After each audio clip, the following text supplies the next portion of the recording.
Loraine Tramell. I'm a 3-time author, a mother, a grandmother, a model. I also do photography, red carpet hosting. I have some of my friends out in the audience as well, Miss Paula and Miss Angela, Miss Francine. Miss Francine was my colleague in modeling, so we represented the 40 and over. How about that?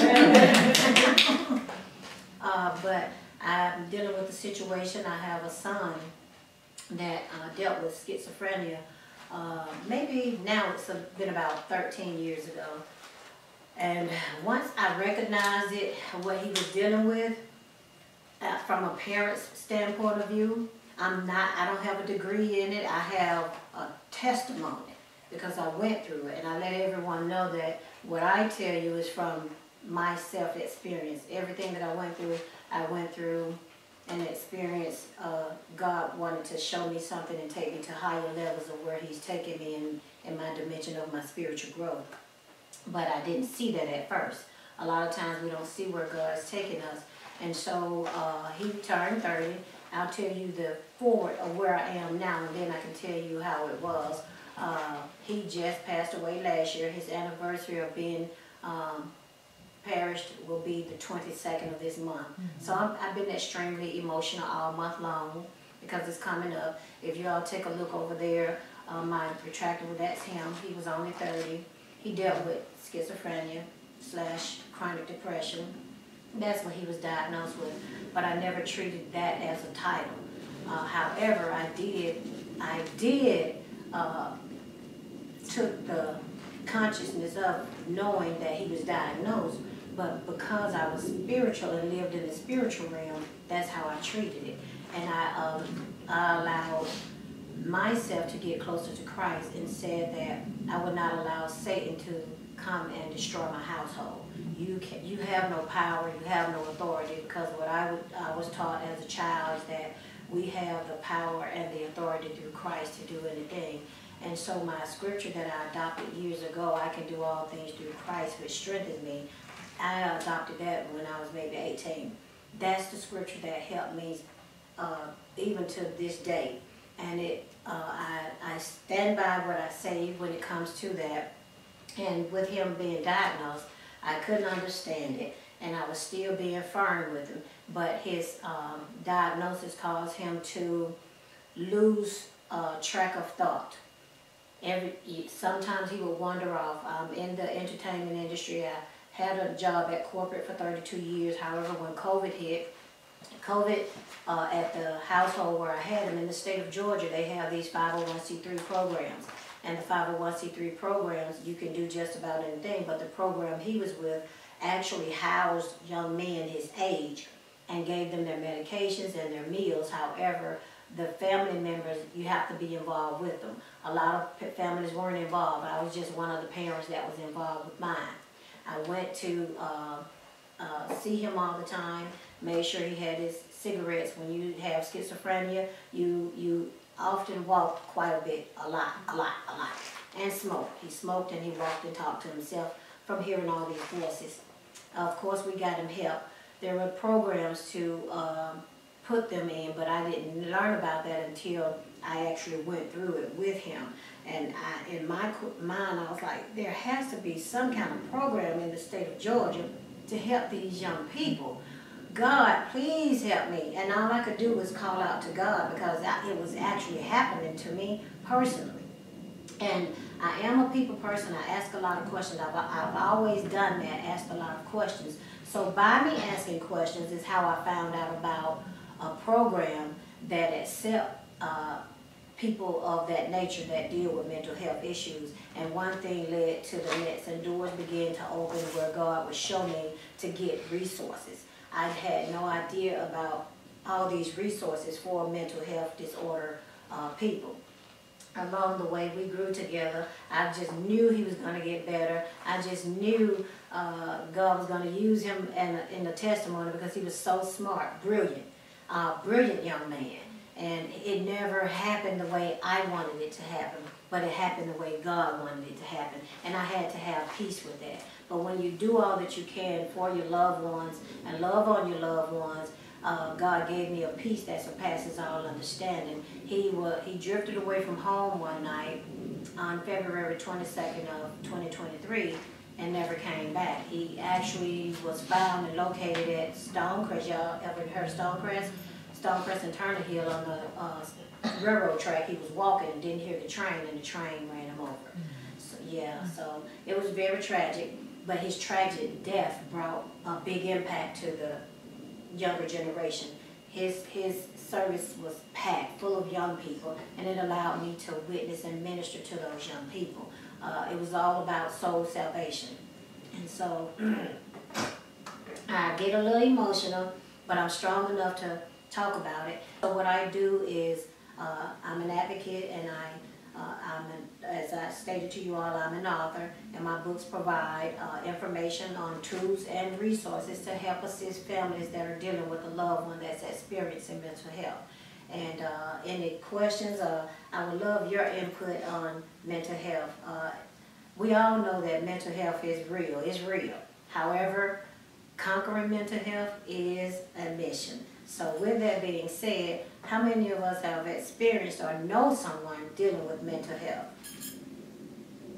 All right. I'm going to go around, and I'd like for you to just give me a little bit of a scenario about who you know, or how did you handle it? Well, I discovered this when I was 16, that there's a long line of mental health illness on my mom's side of the family. Wow. And we realized this, I think I was 16 at the time. Her sister had bipolar. Oh, wow. And I took my mom to the doctor, I think I was 17 at the time, and they had prescribed Abilify, and I was to her, and I didn't realize how long she had been taking it. And me, I'm just naturally curious about things. So when I see a medication that I don't really know anything about, I'm going to start researching and trying to figure out what it was.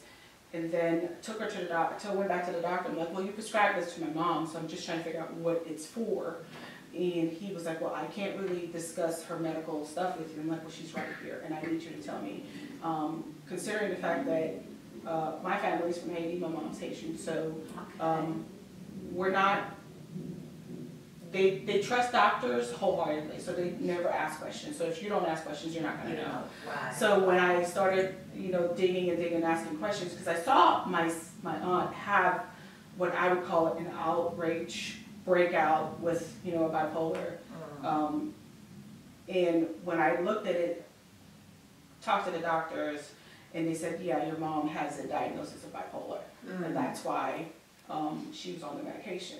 Come to find out, there's 4 sisters, 3 out of the 4 has bipolar. Some are progressively worse than the other, and I think the middle one has schizophrenia also. Wow.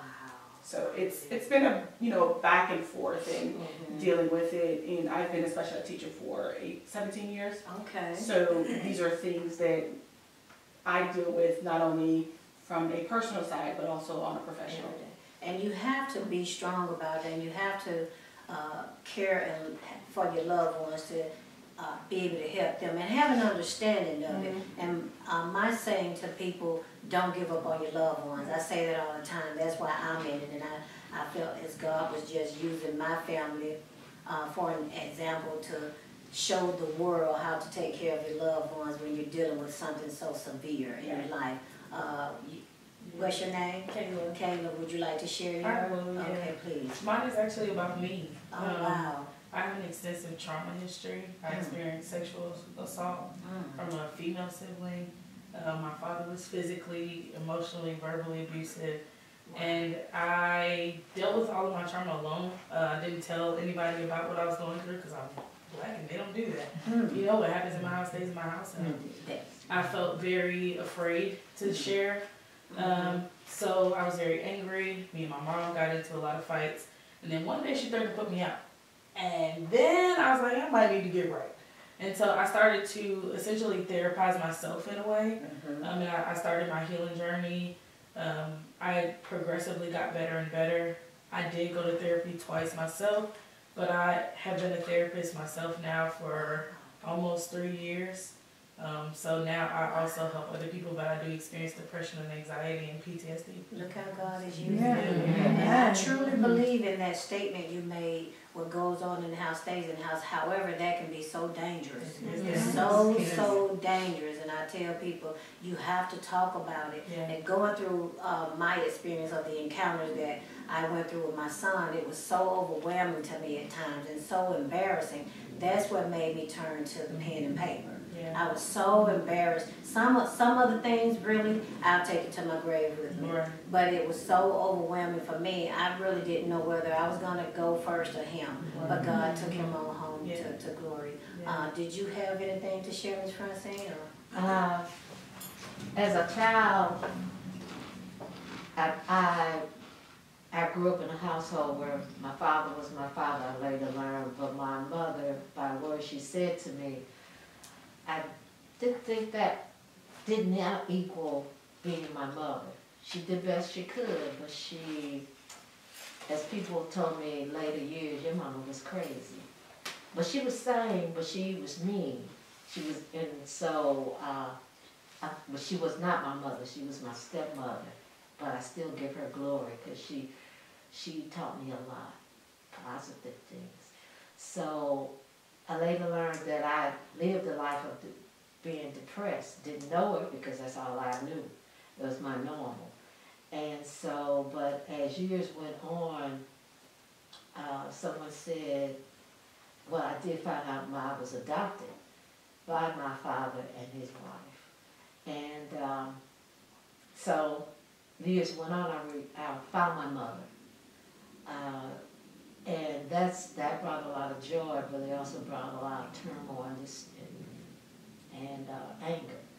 But in the meantime, I started working with mental health. I guess that was what God was leading me to do in my lifetime, and that's why I was a counselor for mental health for another state. So, and I still find myself counseling and talking to people, well, mostly teenagers, because I substitute teach. But to hear some of the, they open up when they know you listen, even though I'm only there for usually a day or two in that classroom. I've noticed kids with wearing long sleeves in the summertime, and then by accident I see cuts. They don't want to talk about it, but I just ask them if they could get some help. So God is still using me, and I'm also in counseling. Absolutely. You know, because you never get too old to want to do better. Absolutely. Once you recognize there is a need. Absolutely. Thank you for sharing. I'm going to come to you, Paul, and then Angela. Do you have something you'd like to share with the group? Sure. For me, it's both professional and personal. I'm a nurse practitioner that operates in the psychiatric world, so wow. I do the diagnosing and prescribing. Okay. Kayla and I actually do work together. Yeah. Okay. Yeah. So I see it Monday through Monday, because it's nonstop. But from a personal standpoint, I mean, I've experienced depression and anxiety. I've attempted to commit suicide at the age of 19. Wow. So I know people who have also attempted personally. There was a young man at my church, he killed his mom, undiagnosed bipolar. So it's something that's been around me for years. Wow. Yeah. Wow. Thanks for sharing. I have a question for y'all in the end, but I want to hear from Paula and then Angela, and then I'll ask you two questions. It's so much, but Yeah. I guess I can say that from me to my kids, I was adopted, so I knew even as a little girl, younger, I just knew something wasn't right with me. There was no name for it, you know.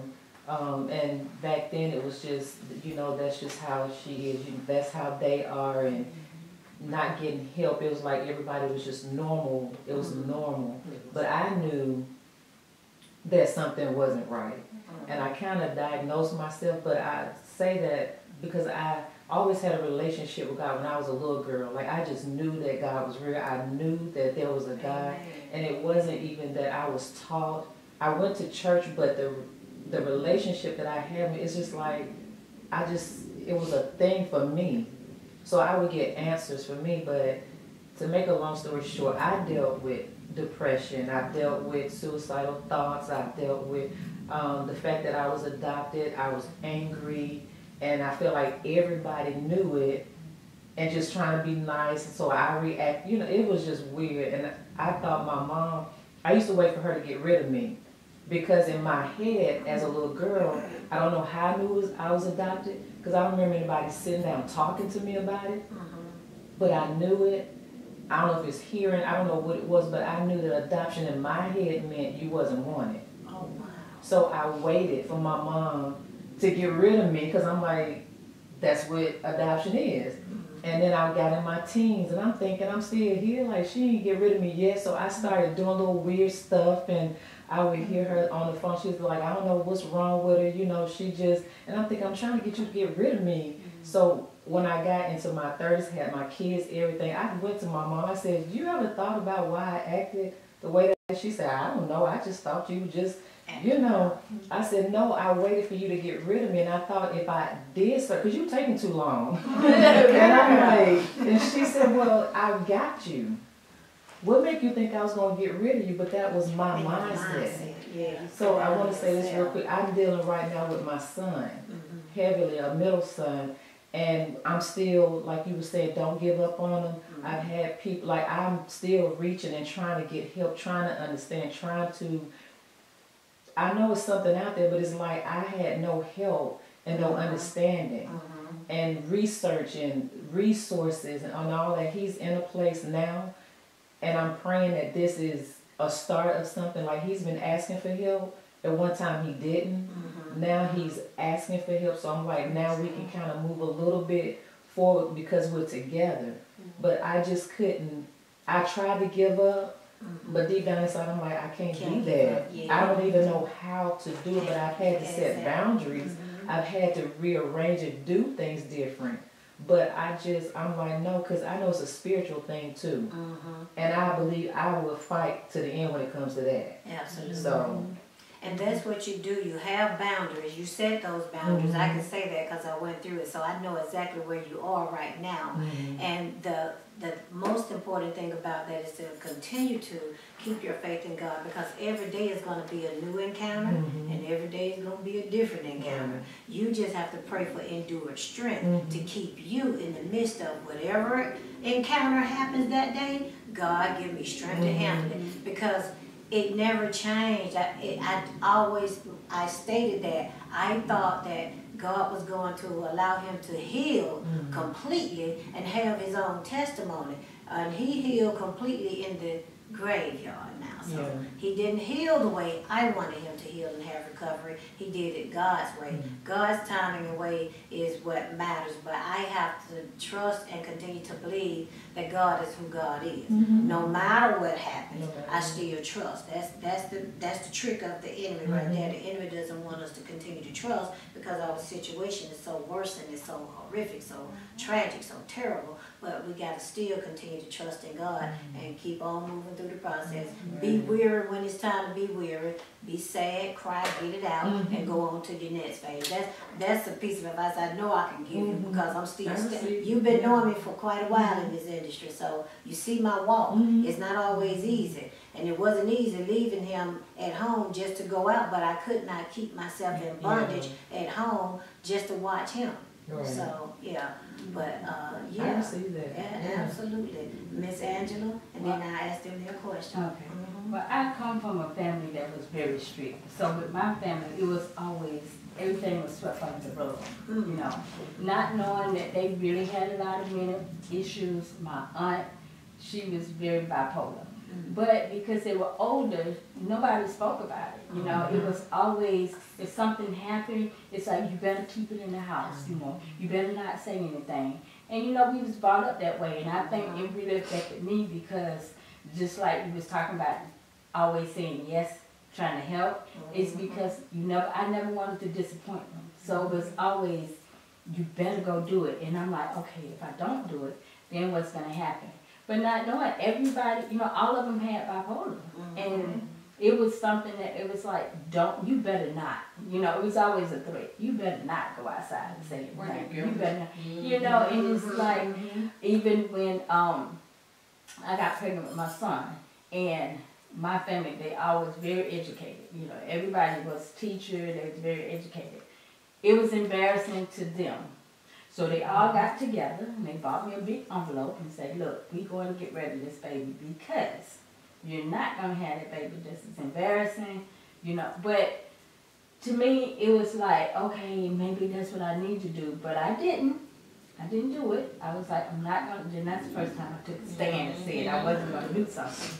But, you know, my aunt, she passed away. Well, the majority of them passed away.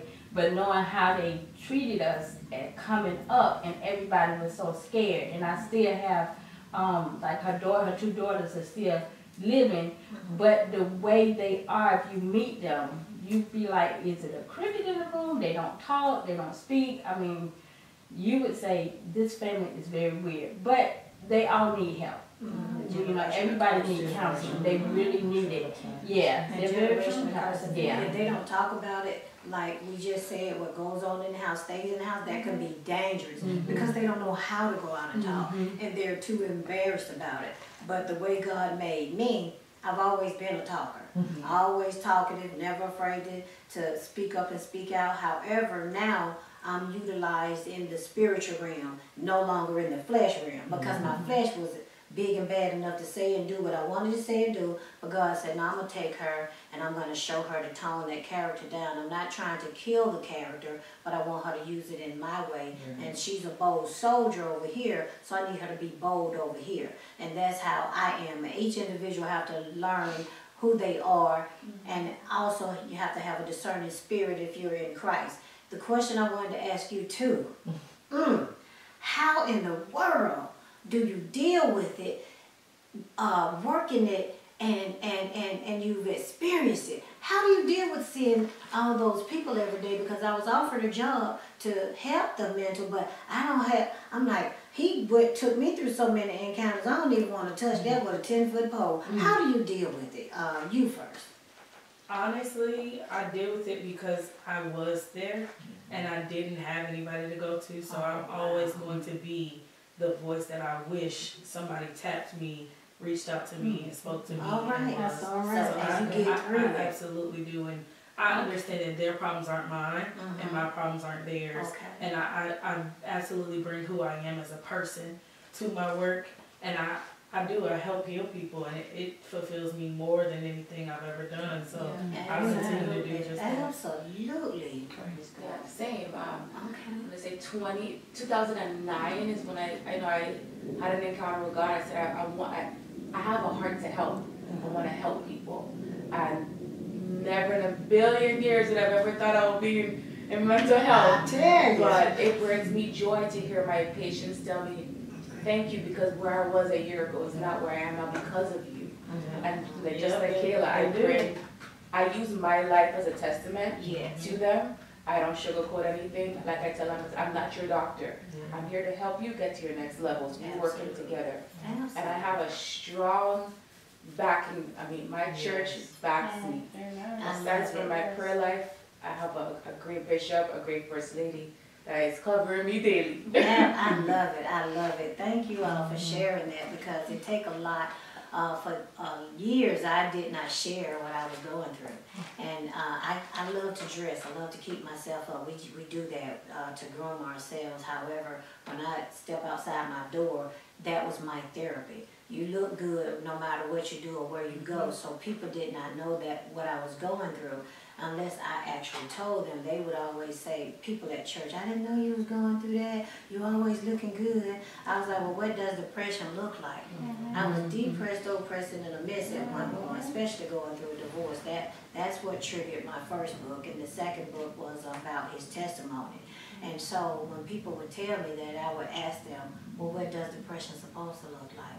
God never told me that I have to look like I'm walking in a bottomless pit because I feel like I'm in one. He never told me or showed me that. It was always a light shining on me when I couldn't help myself. I knew that God was helping me when I couldn't even help myself. It's been a lot of dark days. When you see that sign of depression, you just want to be in a room of darkness. And God wouldn't let me stay there. I tried. but I had to be there for my son, not knowing that it would escalate to where he is now. So every day I would ask him, do you accept Jesus into your heart and life as your personal Savior? That's all I knew to focus on was God. And so I would love to take some classes someday about mental health to get where you all are to help people. But I was like, I went through so much with him, I just did not feel that I had the strength to do that right now. And that's why I was so glad when I saw the word doctor. I was like, okay, I gotta ask some questions myself. So thank you all. Yeah, so that helps me to know from educational as far as the doctor's degree, professional realm, as opposed to my personal testimony. And I thank you all for sharing your stories, and we all going to be strengthened together. I strive on motivating, empowering, and giving a good word of encouragement to someone to let them know you can do the same things. So God got me doing all these awesome things. I was in a play last night. The play was so powerful. It was based on a true story how this lady was molested and raped by her father and molested by a neighbor down the street. And so at the end of it, throughout, in the middle of the storyline, she allowed men to mistreat her, mishandle her, just treat her any kind of way. And so she finally went to church and met the preacher, and then when the preacher came out, he started to like her. And then one of her best friends that was sleeping with the man ended up having HIV. So that was powerful, and that was based on a true story, and it was overwhelming in the crowd. So I think maybe 2 or 3 souls came to Christ last night, and that's the most important thing, seeking soul salvation of others. And when we're going through, to just help encourage one another each and every day. We dealt with some wicked stuff that was going on, but God will allow you to go through things and to recognize wickedness, because he's taking you to a higher level of dimension of who you are in Christ. Anytime you're uncomfortable in doing something and you just feel like, oh, I don't want to do this, why am I in this, but you can't get out of it, that's God taking you to the next level of your dimension of where you need to go, because there's so many levels and dimensions to go in the spiritual realm. We want to reach higher heights and go to all of them. And also prosper along the way. But if you do it out of passion, you will prosper the finances. And that's all I have to say today. Thank you all.